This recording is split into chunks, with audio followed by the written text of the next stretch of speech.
So you're still in Montreal, right? Yeah. I'm still, yep, still in Montreal. I did my master's at McGill and graduated 2018 after also do my undergrad there and took 2 years off. But I'm still kicking around here. Just like I really like the scene of musicians that I've surrounded myself with here, and the the rent's cheap, so I know. Oh man. like I'm like the I don't know. I don't like the only places I'd really leave for are like well before the pandemic. I was like, oh yeah, like LA or New York City basically is like, and I don't really want to go to New York, so I was like thinking LA, and now I'm just like, man, LA's just gonna be on fire every year. Then it's gonna get just ruptured by an earthquake at some point, and then everyone's gonna like not have any drinking water. So, I'm like, man, maybe not the best long term, but like if I went there like and like hung out for like a month at a time, maybe each year, that'd be sick. Me and my colleague were kind of talking about like we feel like this like impending sense of doom right Oh now. yeah. Like Oh yeah. like Oh like yeah. we're on the precipice of something well, I mean it's already started, but something feels really um bad. Oh yeah. I You feel know, something feels really odd. Well, with the shit in Texas with the climate and just like everywhere. oh yeah.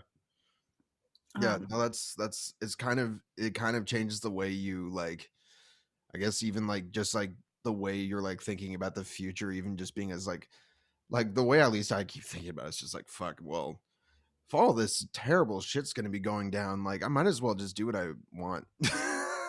Which is make music and like mhm. do like stuff around the things that I like and try to make as much of a livelihood as I can around those things and just like don't like who fucking cares about like I don't know. I just want to like do the things I like for as long as I can.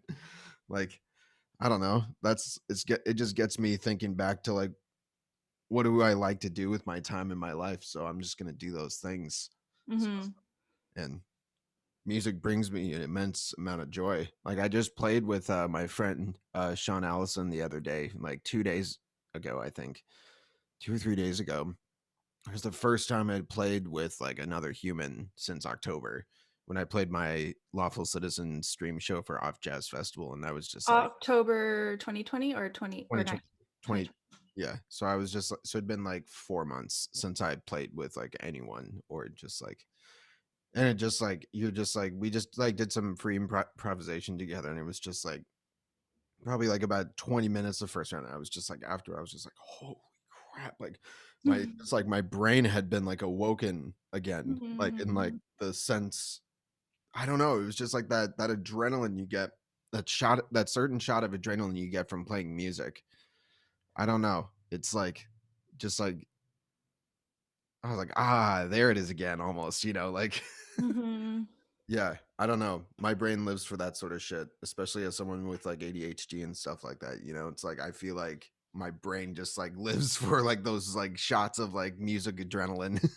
Dude, I've been learning so much more about ADHD because one of my best friends was just diagnosed, and like there's so much misinformation out there about that. Holy. That's why I like for the longest time I just never really talked about it. And like I Mhm. still don't really talk about it that much to be honest, just because like it's people there's just misinformation and it's just all there people have their assumptions, they have, "Oh, you have this type of ADD, huh?" Or, "Oh, you must be really good at this." And he's just like, like it's such a complex thing because it's not like a set thing. It comes out differently in everyone, Mhm.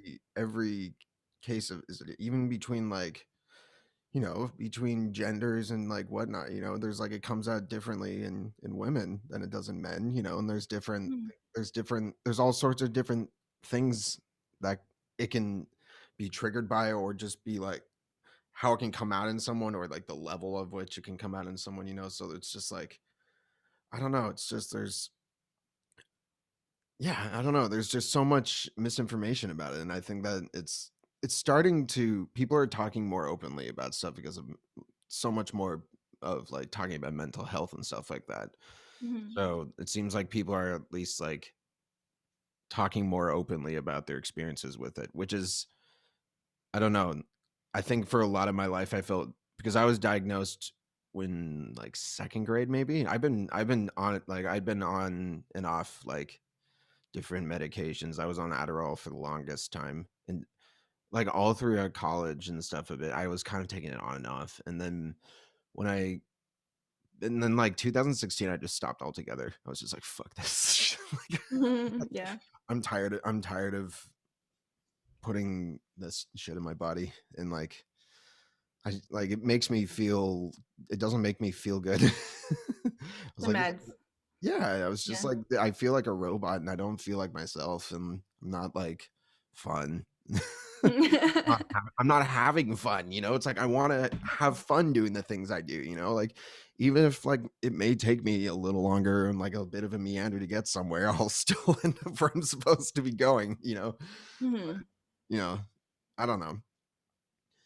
I just people who also, like, are, like, ADHD tend to, like, go towards more, like, quote, unquote, like, "dangerous activities," I guess, or just, like, high engagement activities, so, like, so that's why a lot of people are, like to go to do, like, extreme sports or something like that, or, like, or even something like music because it's, like, it's such a stimulating activity. You're using so much of your using so much of your brain, using so much of your body. It's like it's such an all-encompassing experience. Mhm. Is which like I think my my brain really likes. That's why I'm a musician. Yeah. Like it, I don't know. It's just a different way of seeing the world and kind of experiencing life. It's just I don't know. I want to play to those and like because those are the things that make me unique and I don't think the same way as like some of my friends or like my teachers even. Like I would say I probably wasn't always the best student. Like I did all my work and I always showed up, but like for like my teachers would always get mad at me for not like practicing enough or stuff like that because I'm also doing so much stuff like I'm doing Mhm. like photography, doing videography and like trying to make a living doing that stuff and like yeah, but yeah, I don't know. There's just always like so I just like so many things. So I like to spend my time doing all these different things. And that I don't think some teachers really appreciate that because they want you all in on their thing, which is Right. I think for some teachers is hard for them to hear, which is I mean, good and bad because like when you're at school, you should be as invested as possible in school. But I also think it's like those are really important years for you to be exploring who you are and like Mhm. learning about who you are and so it's like Mhm. so much of that learning is outside of the classroom and like just like being able to like make music or being able to do stuff with your colleagues and your friends outside of school like just playing together and like listening to music together and stuff like that. That's where I feel like you can get as much information as you can from school. Mhm. I think it works best when like you use the school as sort of like a fertile ground to Mhm. um like as your base for meeting Yeah. these contacts and learning these skills, but then you're already starting to imagine yourself out of that because you will be out of that. Yeah. So It's hard when I feel like being like older now and like out of like out of it for the whole system for a few years, I feel like when I'm looking back to like my mindset from earlier when I was in school, I just like I did like you just don't have the perspective. Because you haven't lived that part of life yet, so you don't know what it's actually going to be like yet, plunge, the actual plunge of getting out of school and mhm, because you get so into that ingrained into that culture that like the culture and the routine of school, like especially the I think some people really like the structure of it and are able to thrive in that and stuff like that. But mhm, like I had a lot of friends where it was just like they were, they just like blink and like learn the entire Latin language, you know, shit like that. Yeah, They're just like so fucking smart. Like and right. just like are good at and like good at everything that they come by, you know. Like I had to like work really hard to in school to because of my ADHD to just like retaining like for me reading comprehension was always tough. Like so like I never really connected with like books and stuff like that as much. Like I do like to read sometimes, but I'm not like a heavy reader on of like books and stuff like Mhm. that. Now especially. I think it's well, I was always looking at like pictures and stuff like that. Hence I think why I became a photographer. Yeah, exactly. Well, I mean, that's another example of Yeah. using that's not even a quirk, Yeah. that's just a personality Yeah. preference, right? And then using that. Yeah. Yeah, like when I look back and I was like, man, I I did read and stuff, but it's like what I remember most is like looking through these like books of like I had these like I was super into airplanes and stuff like that when I was in middle school. I was before I wanted to become a musician, I was like dead set on being a pilot. Oh, wow. Stuff like it. Yeah, I was like I wanted to fly planes. I just wanted to go fast. It's like that's all I wanted to do. I love planes, but I had these books just all about like airplanes and all these pictures of them and just like the like specs of the airplanes and like histories and stuff of like them and stuff. So it was like I spent so much time just looking at photos, and I think that really set me up for partially for the life that still because I still spend a lot of my time looking at pictures.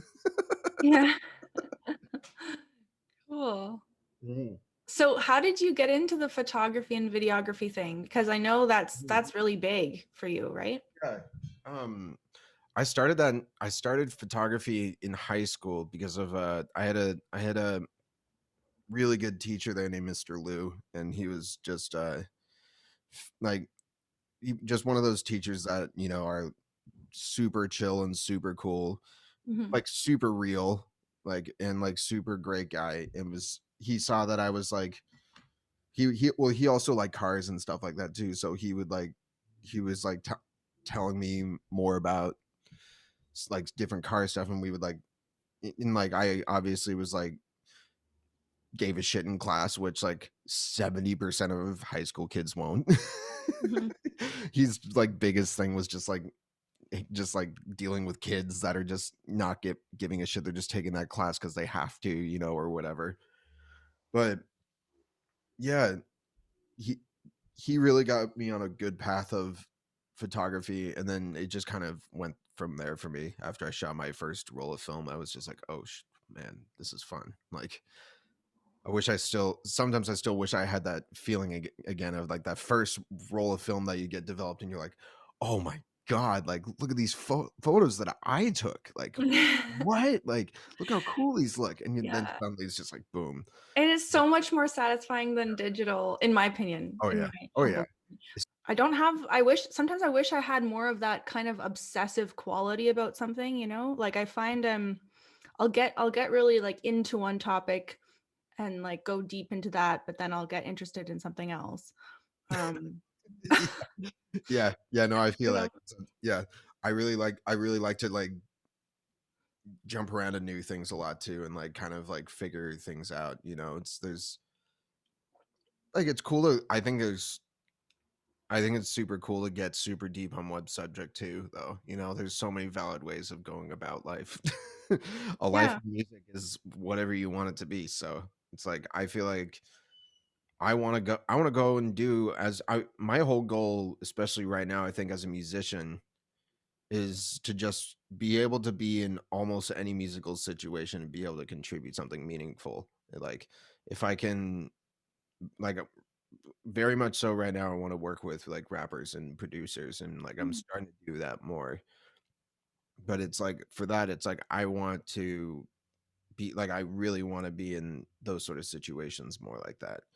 Like outside of like I'm not really I haven't really been spending much time I'd say in like I haven't spent a ton of time like thinking about jazz or like jazz composition a lot lately. That's just not like mm, I've been so deep within Ableton Live and like trying to figure out electronic music and hip hop and different those worlds are so vast too, and it's like it's like I feel like I'm learning so much, but then I'm like some of these people that are in these are like it's like you. It's like they've been feels like they've been making beats and they've been like 4.5, you know? Like Can you imagine? Like there's gonna be some prodigies like that, oh just yeah. like Ableton prodigies. Like I mean, there already are like like teens and young there's like there's already like there's like a 9-year-old getting placements with major rappers right now, I believe. I remember Kenny Beats talking about him. I was just like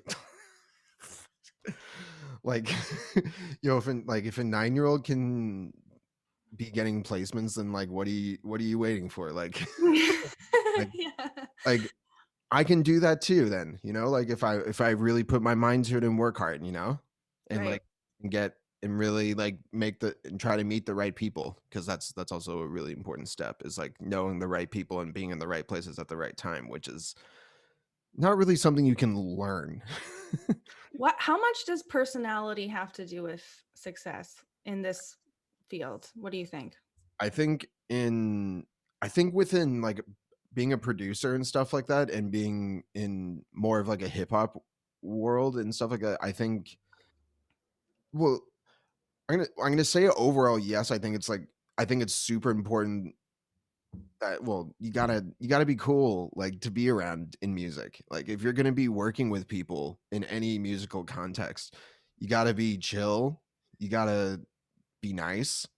No one wants to work with someone who's like not chill and not nice.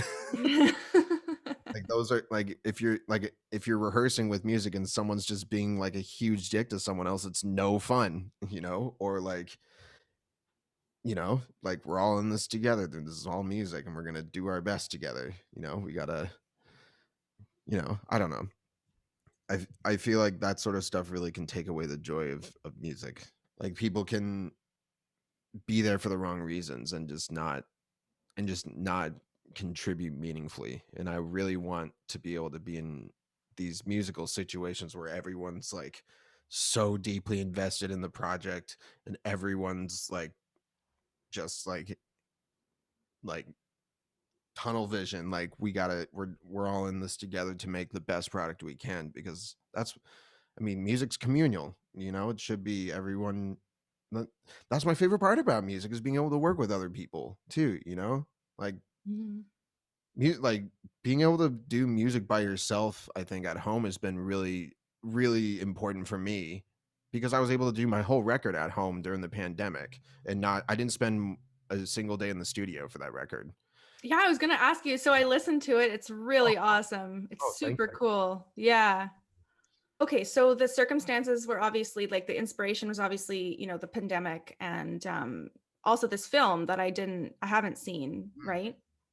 But that seems very what have you always loved that film? I first saw it like beginning of my second year of universities in like 2011, like late 2011. And it was always a movie just being a car guy. It's like it was like one of those movies that has been talked about as like it's like a classic kind of cult like car film, kind of like how like Easy Riders for like motorcycles, like that's like the motorcycle film, which is also one of my favorite movies ever too. It's just like Mhm. oh yeah. Nice. I just love those movies so much. It just captures the time period so perfect. Like it's just a slice of time and like a Mm. slice of my mindset too.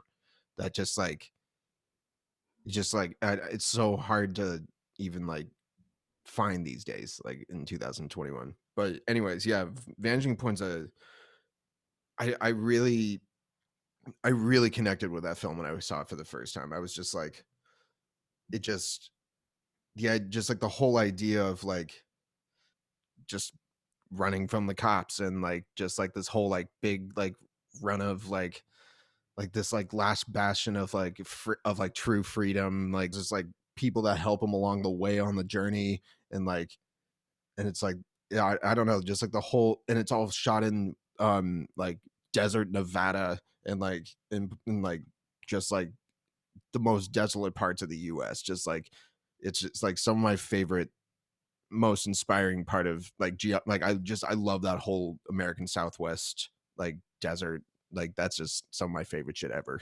Mhm. So it's just like the whole thing is just, and it just like thematically, it's like there's like a whole like existentialist undertone. There's like all sorts of like there's like I've like read a whole breakdown of the movie from like a I'll just say the title yeah. in case it was missed. The movie we're talking about is called Vanishing Point, 1971. Mhm. Richard Sarafian. So the car on the cover of your album, is that where did you find that? So there's a guy in Laval who runs a garage called Indie Auto, and he has a YouTube. He's a guy. He's like a, I think he's Greek. He has a thing called Nick's Garage, and Okay. it's like a YouTube channel. He has like he basically just works on muscle cars and like has a garage and always has cool things going in and out. So people, so like people, he has like 400,000 followers on or something like, or like he has a few 100,000 followers at least on YouTube subscribers. Oh, yeah, he's just a super cool guy. He also loves the movie very much, to the extent that he loves those Dodge Challengers from that era very much, and I do too. Like I think they're fabulous cars. But when I saw that in that movie, I was just like, that's like it's like that white Dodge Challenger, and he's got the big motor, he's got like the Hearst pistol grip shifter that's like straight out of the muscle car, and there's like four on the floor. Like the car is just like it's just everything I desire in a muscle car. It's just the coolest car ever to me, like one of the coolest cars ever. And Nick went to I believe he got it in Thunder Bay. He found a like an unrestored, but like it had mostly numbers matching stuff. So like numbers matching meaning like all the panels have like the same serial number, the engine has the same serial number and stuff like that. So it's like if you have an old car and you have a numbers matching car, that means it's like it's still got all the original parts on it. It never had like anything replaced, Right. Okay.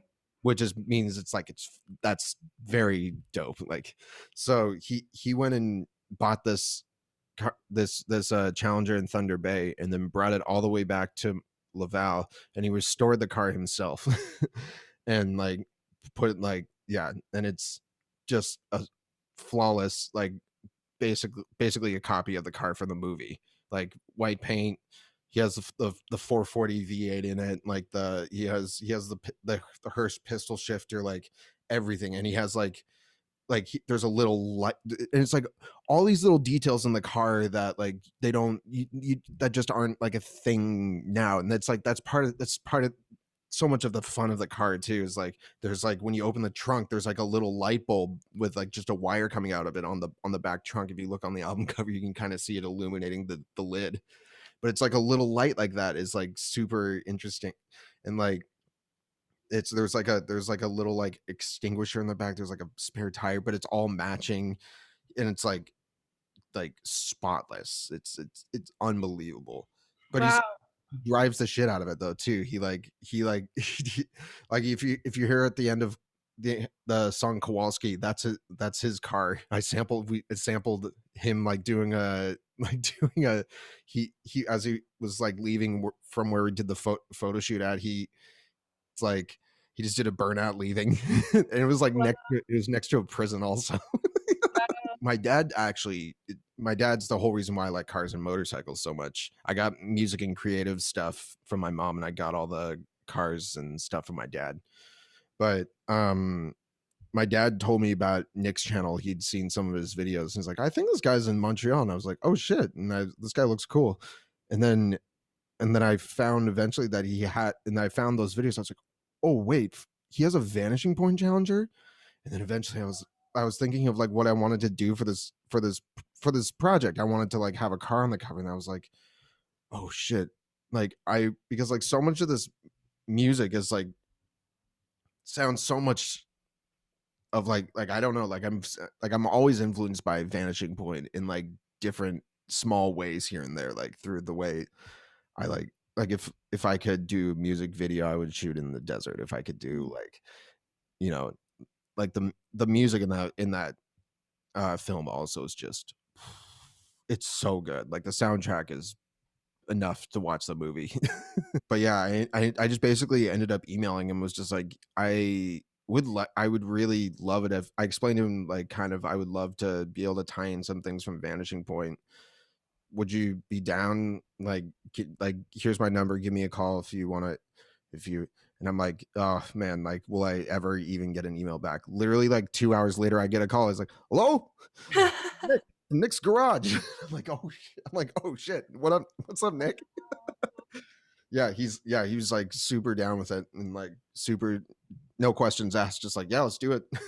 So the knowledge that the car was in your vicinity informed, almost shaped the premise of the album. Yeah, because like it helped, like because I was trying to think of, because like I was already thinking visually very along those lines, and my girlfriend Liz is a like web and graphic designer, and so she did a bunch of, for each song on the track she did a loop animation on YouTube, that are all of them are on YouTube, and each one is like a different, it's like based on a different still of the from the movie, or also some of them aren't, but most of them are like based off of some part of the movie, and kind of shaped into a different narrative along with the people who are on the record being in each one of the scenes and stuff like that. And like just like having the challenger is in every single one of the scenes also. The car itself is almost like a character. It's like a symbolism of like the it's symbolism. My the whole idea was kind of having like it be like a theme of like the existentialism from the movie, and like these feelings of like just like watching the world burn down. It's like I want to just like get the fuck out of society. Like this is bullshit. Yeah. I can almost like feel though that like sense of just like reckless freedom or something. That's very much a sense of, that's very much a theme of my music, I think, is like that I want this like sense of like just it's like very much reckless freedom, very much like very like just go as hard as you can because you have no other choice. like like I'm not gonna waste my time not playing music as hard as I can. Kind of shit, you know? Thematically, I felt like the movie tied into so many of the things that I'd been thinking about over like the course of making the record. Because I was really like, I started making the record, I like firmly like in January of like 2020. I planned on making the record, but then like everything went down. Then like all the George Floyd and the Black Lives Matter and everything that was going on, and then oh like it's just everything kind of just like like I mean poured into my music, like the rise of like the whole, like it literally says in the description, it's like influenced by like the rise of fascism in the US. Right. So as an American, because you're originally from Seattle, Mhm. right? Yeah. So what was that like for you, like experiencing the pandemic and also all of that political upheaval Well, it was while being an American in Canada, right? Because that's kind of a unique perspective. for me, there's like the pandemic came to North America basically through Seattle. So it was like as soon as that shit started there, it was like like it's like, oh shit, my parents, like like jump started thinking about all this craziness, and like kind of like, oh my god, what is this, what's going on with this, how, what is like, how to like no information on this new disease, like it spreads like person to person, like we don't know where or how yet, it was like all so fresh. And I'm like, oh my god, like that's like we gotta be like this is coming here soon. And it's like I was supposed to be going to Cuba in like March for like 10 days or something like that, to be with Wally, one of the rappers from Nomadic Massive. We were going to perform there and then like write music for 7 days. Oh, that's so cool. But but like of course it ended up getting canceled, but it was like we were like it was coming right up to the point of like being like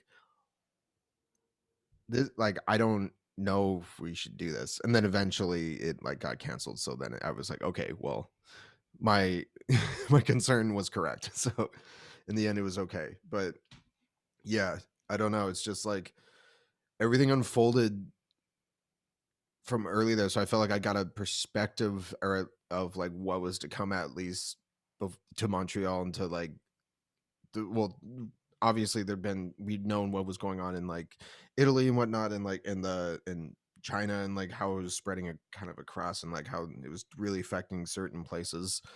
But um yeah, I mean, and then everything just kind of felt like everything just felt like it was just I mean, I don't even know how to describe like how I still feel now. Like like I'm like more than anything, I'm just exhausted. Like it's Yeah. just like I don't no one's built to handle this much shit all at once. You feel like we've lived like like a decade in like a year and a half almost. But no, like for me, I really I get really upset when I see Canadians start instead of like seeing the US and like seeing this as an example of like being able to look at ourselves and be able to look at our own dark histories and be able to like well, just like to be able to acknowledge the parts of our dark history and to actually give reparations for it. It's all conversations that we should be having here. And so many Canadians are just like, "Oh, well, look what's going down there on the US. Oh no, like we're like, oh, it's a good thing we live in Canada and we're good, polite, civilized people, you know." And I'm just like I want to throw my laptop out the window. Like like it's just like there it's all the same shit here. We have all the same problems here. And it's just different clothes. It's different it's the colonialism ran differently here. It's still all the same terrible oppressive like symptoms. But I just think that being at least being able to still have the opportunity to vote in both countries is very important too. Are you a dual citizen Yeah, now? I'm a dual citizen. Yeah, Okay. I've been a dual citizen since I was, like, 6th grade. My dad's from Ontario, so Oh, okay, okay.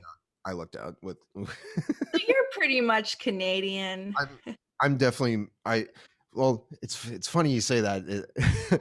For my entire life at like, in school, I was, like, known as, like, the Canadian. I was like, "Oh, Evan, he's just Canadian," and, like and then when I came here, everyone's just like, "Oh, he's just American, like, he's just an American guy," like, and I'm like, "Fuck, who am I?"